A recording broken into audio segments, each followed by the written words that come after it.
Hello everyone, this is Himani Malik and I welcome you all on teachers अड्डा 24/7। बिहार वालों के लिए एक बड़ी खुशखबरी है, लेकिन हाँ, कुछ लोग ऑलरेडी तैयारी में हैं बीपीएससी की, जो शिक्षक भर्ती होने जा रही है 2023 की। लेकिन उसी के साथ में एक और उन अभ्यर्थियों के लिए मौका है जो अभी तक बोल रहे थे हमारा टेट क्लियर नहीं है। तो जो बी एस्टेट की बात करी है उसका पूरा ऑथेंटिक नोटिफिकेशन आपके सामने है। आज से फॉर्म फिलिंग यानी कि 9 तारीख 9 अगस्त आज ही से फॉर्म फिल होना शुरू हो गए हैं। तो मैं आराम से सारी जानकारी आपको दे रही हूं, अच्छे से समझना। देखो, सबसे पहले बिहार विद्यालय परीक्षा समिति पटना, ये नोटिफिकेशन आपके सामने है। साथ में माध्यमिक शिक्षा पात्रता परीक्षा एस्टेट 2023 के आयोजन एवं उपयुक्त परीक्षा में सम्मिलित होने हेतु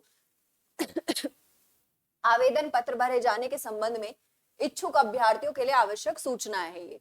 ठीक है जी बात। यहाँ पे क्या बोला गया, माध्यमिक शिक्षा पात्रता परीक्षा एस्टेट 2023 में सम्मिलित होने वाले अभ्यर्थियों एवं सभी संबंधितों को सूचित किया जाता है कि निर्देशक माध्यमिक शिक्षा शिक्षा विभाग बिहार पटना के पत्रांक 9, ठीक है, सुपर डेट 01/2022, 5/52 दिनांक 31/7/2023, ठीक है, के द्वारा प्राप्त निर्देश के आलोक में माध्यमिक कक्षाओं के लिए निर्धारित पाठ्यक्रम के अनुसार पेपर 1 और पेपर 2 उच्च माध्यमिक के लिए होगा। उनके तहत वाले विषय के लिए माध्यमिक शिक्षा पात्रता परीक्षा एस्टेट, जिसको हम बोल रहे हैं, जैसे सीटेट होता है, यूपीटेट होता है, जो हर टेट स्टेट का अपना होता है, 2023 आयोजित किया जाना है। इसका विस्तृत वर्णन अभी दे रखा है इन्होंने, तो ध्यान से इसको समझो। आपके पास सिंपल बोला गया जो पेपर 1 होने वाला है आपका, उसमें कौन कौन सी चीजें होंगी, कौन कौन सा, हिंदी है, उर्दू है, बांग्ला है, मैथिली है, संस्कृत है, अरबी है, फारसी है, भोजपुरी है, अंग्रेजी, गणित, विज्ञान, सामाजिक विज्ञान, ये आपका पेपर 1। दूसरा, फिर आप जाओ दूसरे सेक्शन में, शारीरिक या शिक्षा, जो शारीरिक शिक्षा है उसके बारे में बात है। संगीत हो गया, ठीक है, नृत्य कला हो गए, नृत्य विषय हो गए, विशेष विद्यालय अध्यापक के लिए यहाँ पे पूरा बताया गया है। कितने मार्क्स होने चाहिए, आपका एलिजिबिलिटी क्राइटेरिया इस वाले सेशन में ये भी बताऊंगी अभी। अब यहाँ पे देखो ध्यान से, तो अगर आप देखोगे जब हम बात कर रहे हैं, यहाँ पे है आपका पेपर 1, यहाँ है आपका पेपर 2। पेपर 1 के लिए आपको क्या करना है, विषय समूह में कम से कम 50% अंक सहित किसी मान्यता प्राप्त विश्वविद्यालय से स्नातक अथवा स्थानकोत्तर में अथवा उसके समतुल्य उत्तीर्ण और राष्ट्रीय अध्यापक शिक्षा परिषद से मान्यता प्राप्त संस्थान से शिक्षा में स्नातक बीएड हो, या तो आप पेपर 1 के लिए बात कर रही हूँ बीएड की, अथवा किसी मान्यता प्राप्त विश्वविद्यालय से स्नातक अथवा इसके समतुल्य कोई भी ऐसा कोई डिग्री डिप्लोमा आपके पास हो, में कम से कम 45% अंकों सहित और 13/11/2002 को अधिसूचित राष्ट्रीय अध्यापक शिक्षा परिषद मान्यता के लिए आवेदन पत्र जमा करने की समय सीमा, अध्यापक शिक्षा कार्यक्रमों की मान्यता के लिए मानदंडों मानकों की निर्धारण तथा एवं पाठ्यक्रम अथवा प्रशिक्षण शुरू करने की अनुमति दी गई है। 10/12/2007 को अधिसूचित राष्ट्रीय अध्यापक शिक्षा परिषद मान्यता मानदंड और क्रिया। बेसिक बात क्या है, आपने अगर डिग्री की हो तो भी एलिजिबल हो, डिप्लोमा किया है तो भी एलिजिबल है, बीएड वाले अलाउ कर दिए हैं इसमें। बात ये है, फर्स्ट पेपर की एलिजिबिलिटी की बात कर रही हूँ, पेपर 2 में तो बीएड ही होगा, उसमें तो डीएड होता ही नहीं है, ठीक है। और उसके अलावा आप देख लो इधर पूरा पेपर 2 का ये दिया गया है। इसमें क्या है, सेम विषय है आपके पास, आपको पता है हिंदी के साथ आपको कोई एक भाषा चुननी होती है, ये देख लीजिएगा पूरा। इसमें अगर मैं बात करूं इसके एलिजिबिलिटी क्या होगी, तो निर्देश विषय में कम से कम वही 50% अंक हो, मान्यता प्राप्त किसी भी संस्थान से आपने वहां से कर रखा हो, और बीएड हो, ठीक है, डीएड वाला नहीं, बीएड हो, ठीक। किसी मान्यता प्राप्त से आप या तो 45% अंक के पास साथ में आए हैं कहीं से भी, वो भी चल जाएगा। किसी मान्यता प्राप्त विश्वविद्यालय से कम 50% अंक सहित विनिर्दिष्ट विषय में या उसके कोई समतुल्य विषय आपने किया हो, वहां से कोई मान्यता प्राप्त किसी भी संस्थान से आपने बीएड कर रखी हो या बीएससीएडी कर रखा हो, ठीक। अथवा 55% या तो आपके अंक हो समकक्ष ग्रेड के साथ विनिर्दिष्ट विषय में स्नातकोत्तर तथा 3 वर्षीय एकीकृत बीएड हो, या एमएड वाले भी अप्लाई करेंगे पेपर 2 के लिए। पेपर 1 में सिर्फ या तो डिप्लोमा है आपके पास या बीएड है, ये हो गए आपके सब्जेक्ट्स। ठीक, इसके अलावा अगर मैं बात करूं तो यहाँ पे subject at post graduation level physics, chemistry, economics, commerce, botany, zoology, maths, ये सब रहेगा। और इसका स्पष्टीकरण भी दिया गया है। प्रश्न पत्र पैटर्न की अगर मैं बात करूं तो 150 नंबर का पेपर होगा आपका, सेम जो सीटेट वगैरह में होता है।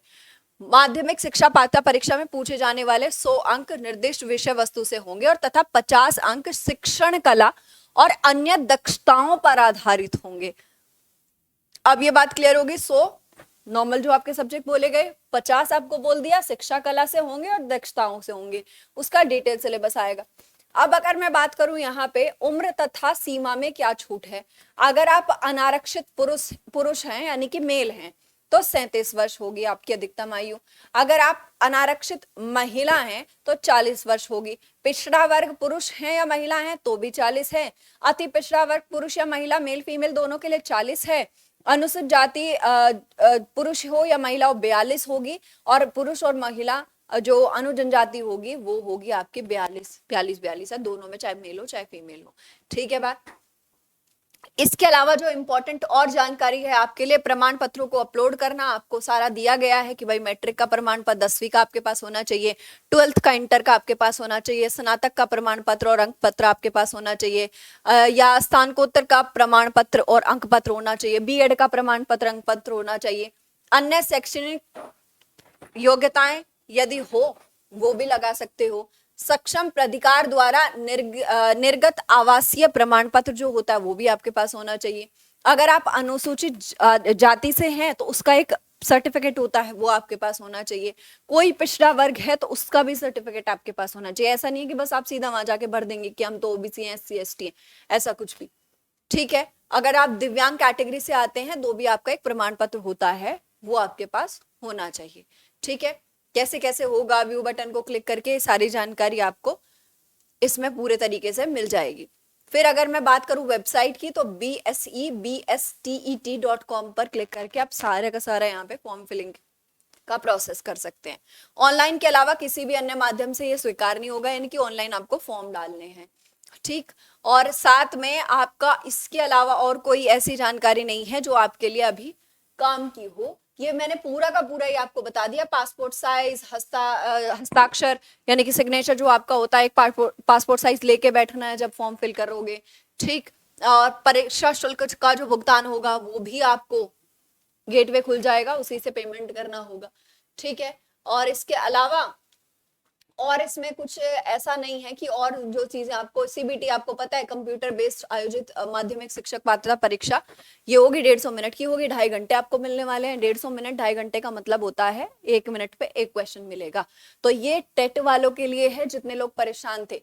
हाँ, इसमें थोड़ी सी आपकी मेहनत बढ़ जाएगी क्योंकि कुछ लोग ऐसे हैं जो इसको देना चाहते हैं और कुछ लोग अन्य तैयारी में ऑलरेडी लगे हुए हैं, तो वो थोड़ा सा मैनेज करके अपने टाइम को, चीजों को आगे बढ़ाओ। नोटिफिकेशन आपके सामने, 2023 एक ऐसा वर्ष है जब भी चुनाव आते हैं उससे पहले भरमार वैकेंसी इसकी आती है, और भी वैकेंसी आपको इस साल बहुत देखने को मिलेंगी। ऐसी वीडियो में मैं हिमानी मलिक फिर आपसे मिलूंगी किसी और वीडियो में किसी और सूचना के साथ। ठीक है, तब तक चैनल को सब्सक्राइब कर लीजिएगा क्योंकि यहाँ पे आपको पूरा फॉर्म फिलिंग क्या होगा, कैसे करना, स्टेप बाय स्टेप सब बता दिया जाएगा।